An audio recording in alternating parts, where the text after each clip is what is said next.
Hi, English 1301 students, it's Dr. Murray. I wanted to make you a video in which I talk to you about MLA general formatting rules and MLA citation rules. I've got a lot to cover in a short period of time, so I'm going to go quickly, but I just wanted to say I have my laptop open here, and it's open to our Canvas page, and particularly I've scrolled down to helpful writing links. If you want to pause and do that, then you can go along with me as I'm describing what to do. So I would pause this and do that, okay? And hopefully you're watching the video on your phone, or whatever combination of devices would work.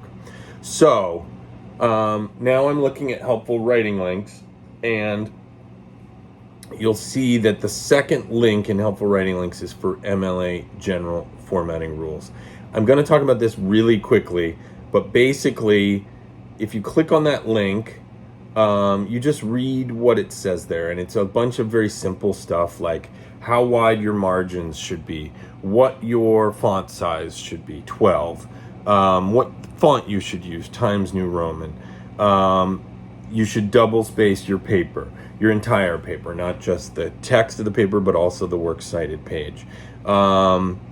The only thing you don't need to double space are your answers to my questions about the film, which will come after your works cited page. But everything else that you submit in your Word document should be double spaced. So read the rules here and follow them, and then you'll see if you scroll down a little ways, eventually you get to a sample first page of an essay in MLA style, okay, formatting style.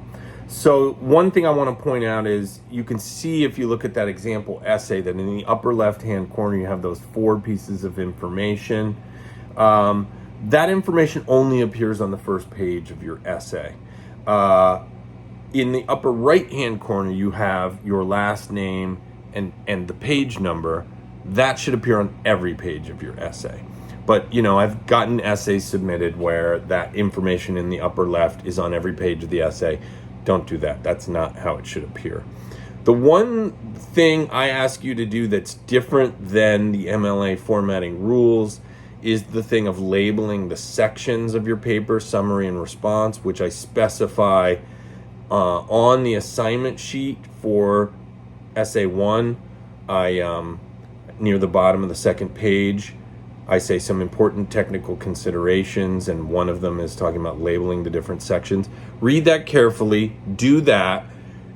That asks for summary, to be a label there for the summary section. Response, same thing. Follow what I say there closely. It's not exactly MLA format, but it's just something specific I want you to do for this essay. But otherwise, use MLA rules for the formatting of your paper. Okay, I need to move on to citation. So if we're back on the home page in Canvas and we're looking at helpful writing links, the next link after MLA general format is MLA works cited page basic format. So if we go there, you should read the rules for a works cited page, okay? What a works cited page is a page that lists in a very specific way what sources you cited in your paper. Now, there's only one source that I absolutely know needs to go on your works cited page, and that's the film Mr. Death, okay? For your first essay. You might decide to reference in your response section something said in the 60 Minutes piece. If you did, that would be another source and you would need to cite it. And in the case of that, you would just cite the YouTube video, and if I have time, I'll get to explaining how you do that. But let me first start with just the works cited page generally. So read these rules about how to do it, but the simplest thing, or the most important thing to remember initially is, let's say you have a paper that's 5.5 pages long. You don't write under where your paper ends put works cited and start a works cited page. You need to go to a new page, the next page where you can at the top start a new page, and you have the words works cited, capital W, capital C, centered at the top, and that's how you begin a works cited page. Okay.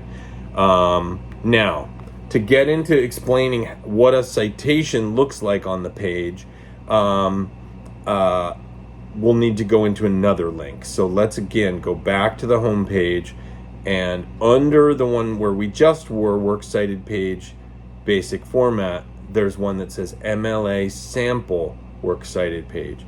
If you click on that one, there's a little bit to read at the top, but then it quickly gets to an example works cited page.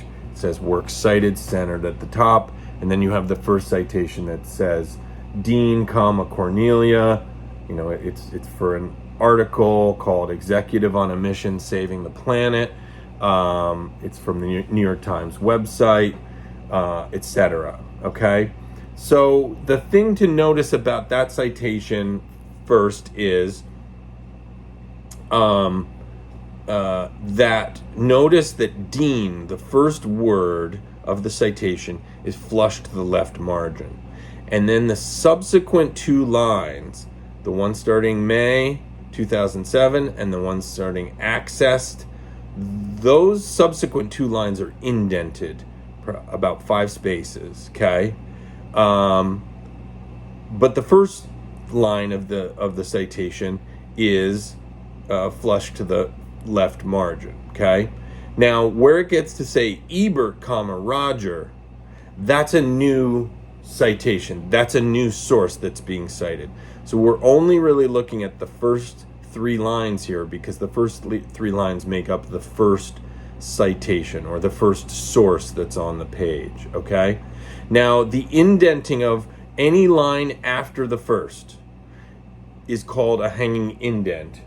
And you don't do it by hitting the tab key. You do it by highlighting the entire citation that you've written and then clicking on the hanging indent function in your computer. Now, when I'm on a Mac and I want to do that, there's a specific way to do it, but it's different, I think, on a PC, etc. So what I would recommend is Googling, how to do a hanging indent on a Mac or on a PC, or some kind of search terms that will specify your situation.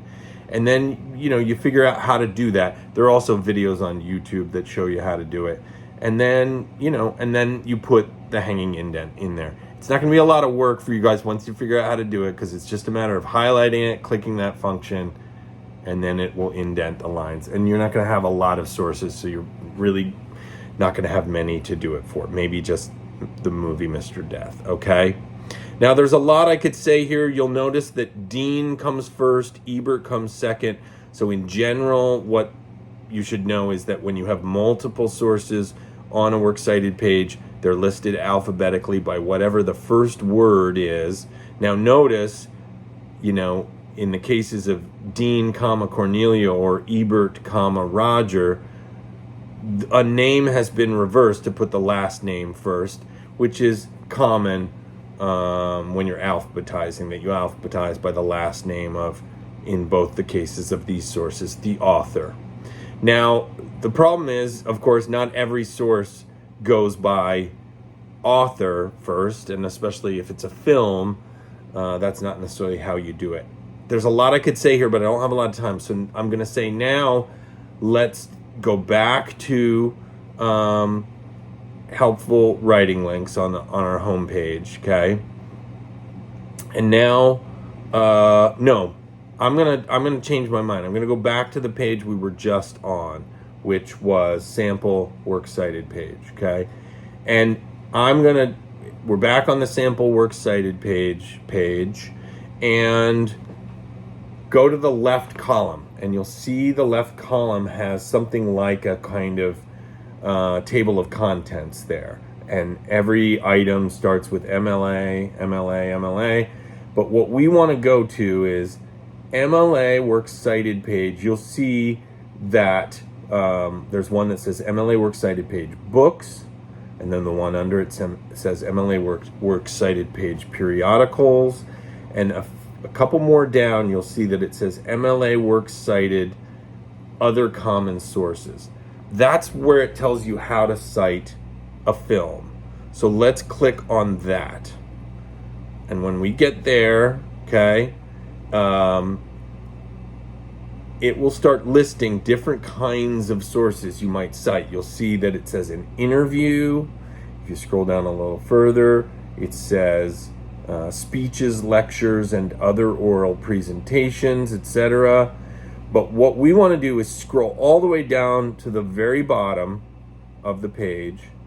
And then once you get there, scroll back up, because the how to cite a film is closer to the bottom than the top. So I'm passing podcasts, I'm passing television shows, and that takes us to films or movies, okay? Once you're there with me, they show two different examples.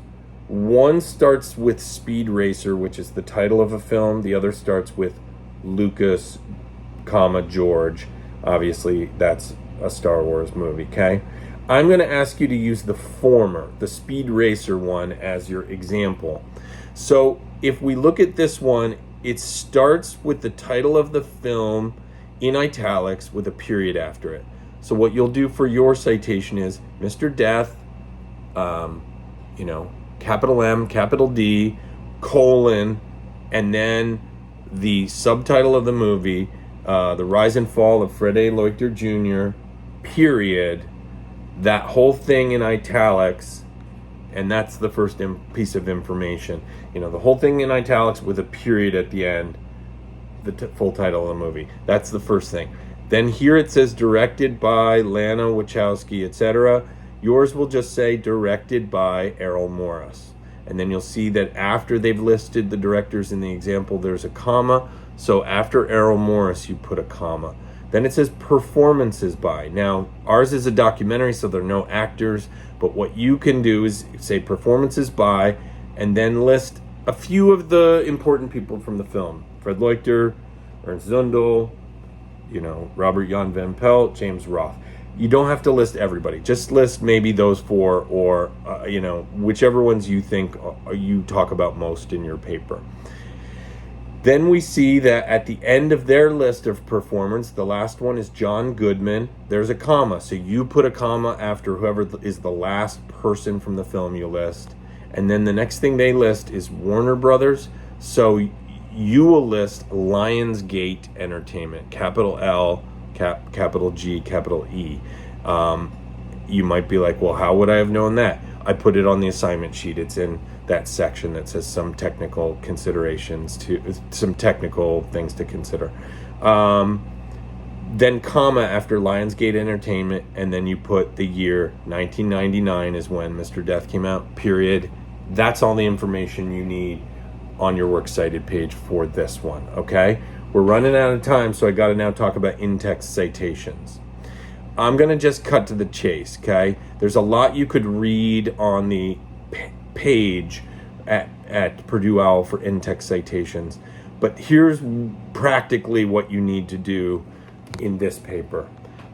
For our purposes for this paper, you really only need to include in-text citations after quotes, and you'll only have quotes in the response section.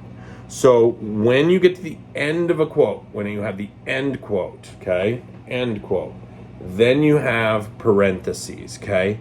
In those parentheses, you have the timestamp for when the quote begins, a dash, and the timestamp for when the quote ends.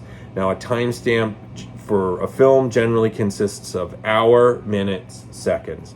So if the quote you're gonna reference happens an hour and 12 minutes and 4 seconds into the film, you inside the parentheses, the first number you have is 01 for 1 hour, colon, and then I think I said 14 minutes, 14, colon, and 04 for 4 seconds.